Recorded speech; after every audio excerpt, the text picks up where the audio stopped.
प्रियात्मन सप्रेम जय जीव आदि मुनीश्वर योगेश्वर परम पूज्य सत्य सम्राट सदगुरुदेव सिमनी जी का वचनामृत से एक बूंद।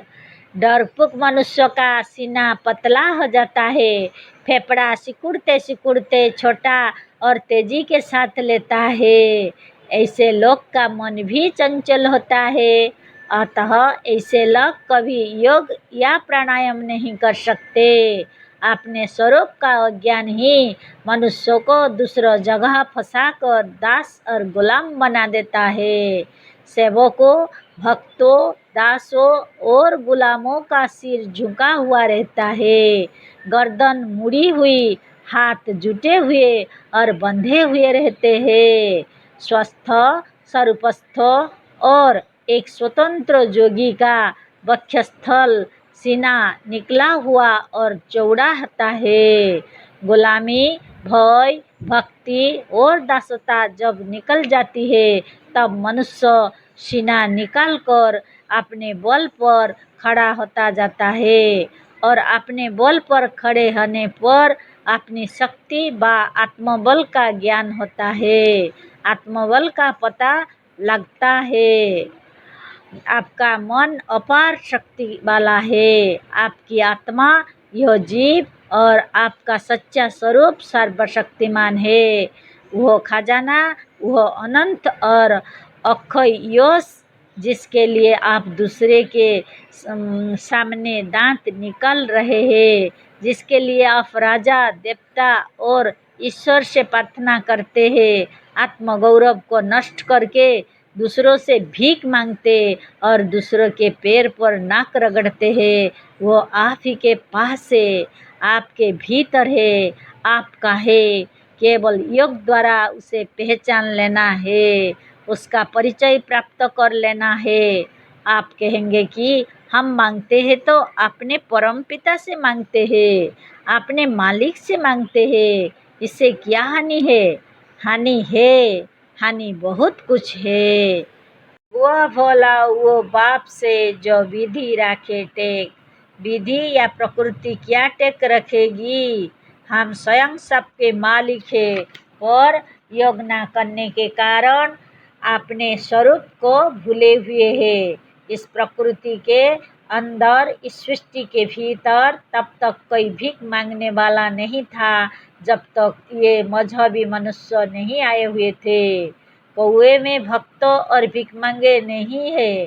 क्या किसी पशु और पक्षी को कभी आपने भीख मांगते हुए देखा है? आपसे नहीं, पशुओं से भी क्या कोई पशु भीख मांगता है? क्या बंदर भीख मांगता है? क्या शेर भीख मांगता है? कभी नहीं। पशुओं में एक कुत्ता ही ऐसा है जो मनुष्य के संसर्ग से तुम हिला हिला कर भीख मांगता है। हम पूछते हैं कि हमें या हम लोगों को कुत्ता बनना है या शेर? मालिक लोग कुत्तों की बड़ी प्रशंसा करते हैं। कुत्ते बड़े वफादार होते हैं, कुत्ते बड़े स्वामी भक्त होते हैं। यह सुनकर अजोगी पुरुष बहुत प्रसन्न होते हैं, पर एक साहसी और वीर मनुष्य अपनी वीरता, पुरुषार्थ और साहस की बात सुनना चाहता है। हम दास नहीं है, स्वामी है। हम केवल आत्मा नहीं, परमात्मा है।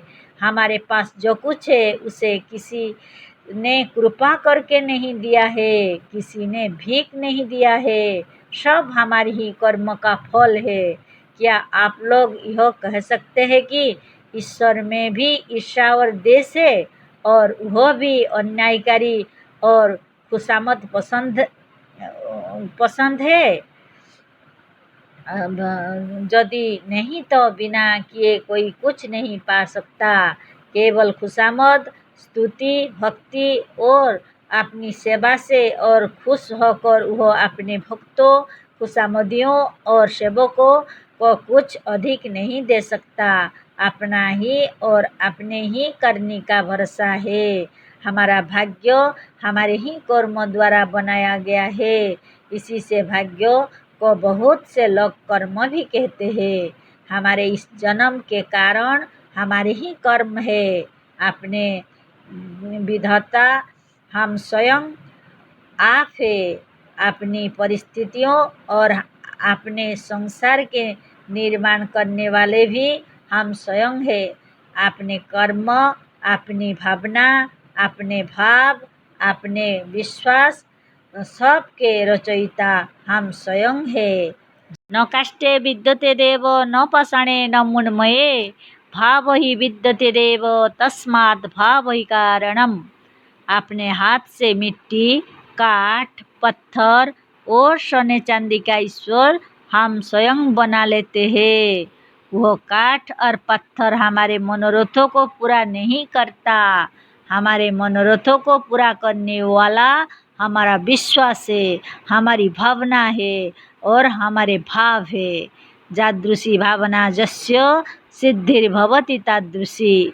जिसकी जैसी भावना होती है उसको वैसे ही फल मिलता है। यदि जड़, काठ और पत्थर हमारे विश्वास, भावना और भावों द्वारा ईश्वर बन जाते और हमारे मनोरथों को पूर्ण कर देते हैं, तो इस ईश्वर के बनाने वाले हमारे अपने आप में, हमारे चेतन आत्मा में कितनी शक्ति आ सकती है। यदि वही विश्वास, वही दृढ़ भावना लाया जाए। जरा इसे भी सोचिए तो सही। रामायण में गोस्वामी तुलसीदास जी ने कहा है, भवानी शंकरो वंदे श्रद्धा विश्वास रूपेण। भवानी श्रद्धा रूपा और शंकर विश्वास रूप है। मतलब यह है कि विश्वास ही सर्वशक्तिमान ईश्वर है। विश्वास ने संसार में बड़े बड़े अद्भुत कार्य किए हैं, बड़े बड़े चमत्कार दिखलाए हैं। उस महान विश्वास को, इस महेश्वर रूपी विश्वास को उत्पन्न करने वाला कौन है? यदि हमसे पूछिए तो हम बतलाएंगे, हम स्वयं, आप स्वयं, मनुष्य स्वयं, स्वयं यह आत्मा। इसी आत्मा में वह सब गुण है। इसी के होने से सब कुछ है। जय जीव।